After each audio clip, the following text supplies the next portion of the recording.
Bence her yönüyle 2022'nin en iyisi. Herkese merhaba dostlar, ben Ozan. Öncelikle çayınızı kahvenizi alıp rahat bir şekilde izlemenizi öneririm. Bu videoda ülkemizde hiç yapılmamış bir içerikle, yani akıllı telefon ödülleriyle birlikteyiz. Artık 2022'nin sonuna geldik ve bu yılın en iyi telefonlarına yakından bakacağız. Kamera, fiyat, performans, tasarım ve pek çok farklı kritere göre bu yılın en iyilerini seçmeye çalıştım. Bu videoların devamı için destekleriniz çok önemli. Videoyu beğenmeyi ve abone olmayı unutmayın. Şimdi 2022'nin tasarım şampiyonuyla başlayalım. 2022'nin tasarım şampiyonu olarak Galaxy Z Flip 4 karşımıza çıkıyor. Bu telefon gerçekten oldukça yenilikçi ve diğer tüm modellerden ayrılan bir tasarımla önümüze çıkarken burada katlanabilir yapısıyla da çok kompakt bir hale geliyor. Telefonu açtığınızda da 6.7 inç gibi çok büyük ve oldukça güzel bir ekranla karşılaşıyoruz. Bunun yanında kapak ekranında 1.9 inç gibi telefonumuzda gelen bildirimleri, çeşitli widgetları kontrol edebildiğimiz bir ekran önümüze çıkıyor.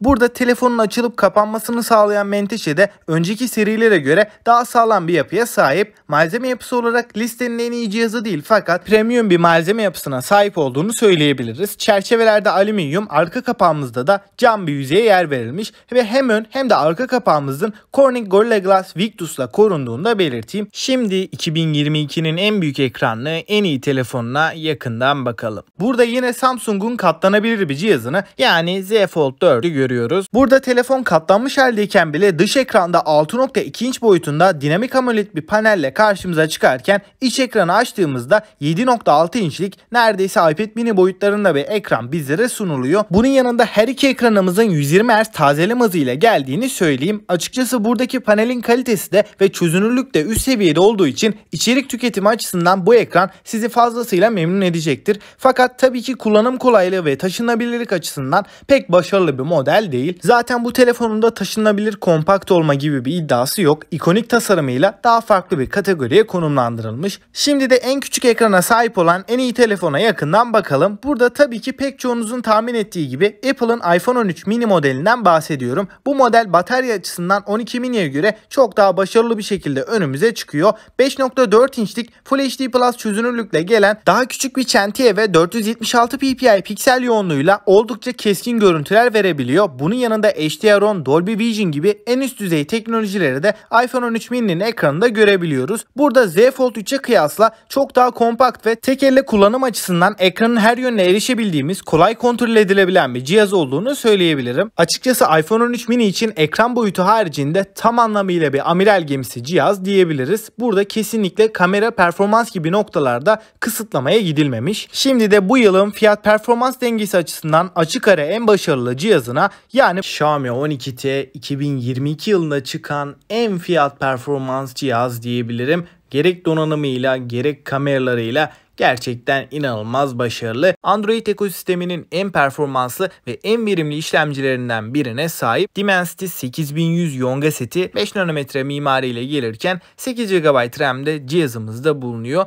Burada hem yüksek performanslı hem de verimli bir işlemciden bahsediyoruz. Yani pil tarafında da optimize bir şekilde çalıştığı için oyun oynadığınızda, telefonu zorladığınızda hiçbir şekilde bir performans kaybı yaşatmıyor. Oyunlarda en üst ayarlarda çok rahat bir şekilde oynayabilirken 90 FPS desteği de pek çok oyunda bulunuyor. Tabii ki performans sadece oyun olarak değil, genel kullanım açısından da bir amiral gemisinden ne bekleyebiliyorsak 12T bize fazlasıyla verebiliyor. Performans yönünde de hiçbir şekilde üzmeyecek bir cihaz. 2022'nin kamera şampiyonu ise tartışmasız şekilde iPhone 14 Pro ve Pro Max diyebilirim. İki cihazda da aynı kamera paketi kullanılmış. Ana kameramız 48 megapiksel çözünürlüğünde gerçekten muazzam bir sensörle geliyor. Sensör bazlı OIS, ProRAW ve ProRes video kayıt imkanıyla 4K 60 FPS'te OIS ile beraber inanılmaz sonuçlar ortaya çıkartıyor. Fotoğraf kalitesi olarak da gece gündüz fark etmeksizin adeta elinizde bir profesyonel kamera varmış gibi hissettiriyor diyebilirim. Her anlamda gerçekten kamera yönünde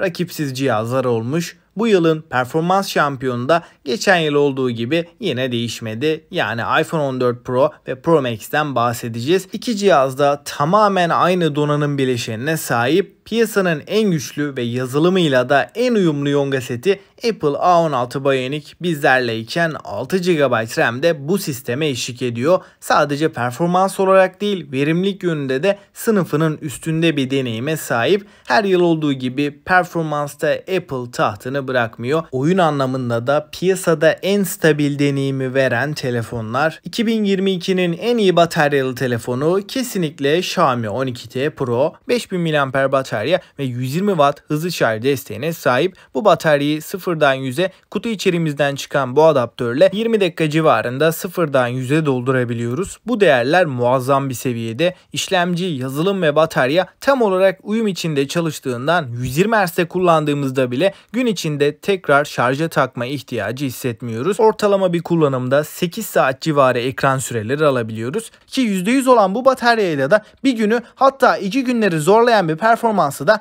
bize rahatlıkla verebiliyor. Şimdi en dayanıklı akıllı telefon ödülüne gelirsek burada iPhone 14 Pro ve Pro Max'i görüyoruz. Burada iki cihazın da kasasında paslanmaz çelik bir yapı bulunurken arka kapağında ve ön yüzünde Apple'ın Ceramic Shield olarak adlandırdığı bir telefonda kullanılan en dayanıklı cam yüzeyi karşımıza çıkıyor. Elde tutuş hissiyatı açısından da her iki telefon diğer tüm modellerden ayrılan oldukça premium hissettiren bir yapıya sahip. Son olarak bu yılın en iyi ekrana sahip olan telefon da değişmedi. Samsung'un en tepe modeli olan Galaxy S22 Ultra bizlerle birlikte. Ekran noktasında S22 Ultra gerçekten her anlamda açık ara en üst seviyede diyebilirim. 6.8 inç gibi çok büyük bir ekran bizlere karşılarken en gelişmiş AMOLED panel olan dinamik AMOLED panel, QHD Plus çözünürlük ve 525 ppi'lik inç başına düşen piksel yoğunluğuyla çok keskin görüntüler sunabilen ve üst seviye bir ekran önümüze çıkıyor. Bunun yanında parlaklık oranı olarak da ekranımızda güneş ışığı altında maksimum 1750 nite kadar çıkabiliyor.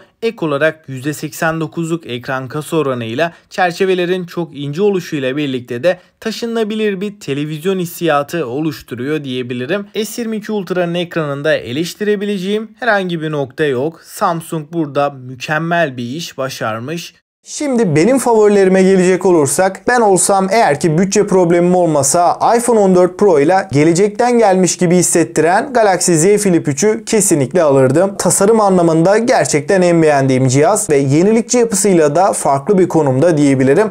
iPhone 14 Pro ise şu anda ana telefon olarak kullanabileceğim en mantıklı cihaz diyebilirim. Hem ekran hem kasa kalitesi, yazılım performansı, bunların dışında da A16 Bionic'in piyasadaki en güçlü ve en uzun ömürlü işlemci olması bu telefonu tercih etmemdeki en büyük etken diyebilirim. Genel anlamıyla baktığımda sunduklarıyla her yönüyle eksiksiz diyebileceğim tek telefon. 14 Pro Max'e nazaran hem boyutuyla hem de ağırlığıyla daha avantajlı olduğu için 14 Pro bana biraz daha mantıklı geliyor. Fiyat performans yönünden düşünürsem bu noktada Xiaomi 12T'yi alırdım. Performans, ekran ve batarya anlamında 14 Pro'yu da aratmayacak seviyede muazzam bir cihaz diyebilirim. Fiyat performans olarak da en iyilerin başında geliyor. Peki sizin bu yıldaki favorileriniz neler? Ekran, tasarım, performans, tek tek yorumlarda görüşlerinizi bekliyorum. Bana destek vermek, gelecek videolardan haberdar olmak için de abone olup bildirimleri açmayı unutmayın. Bir sonraki videoda görüşünceye dek kendinize iyi bakın.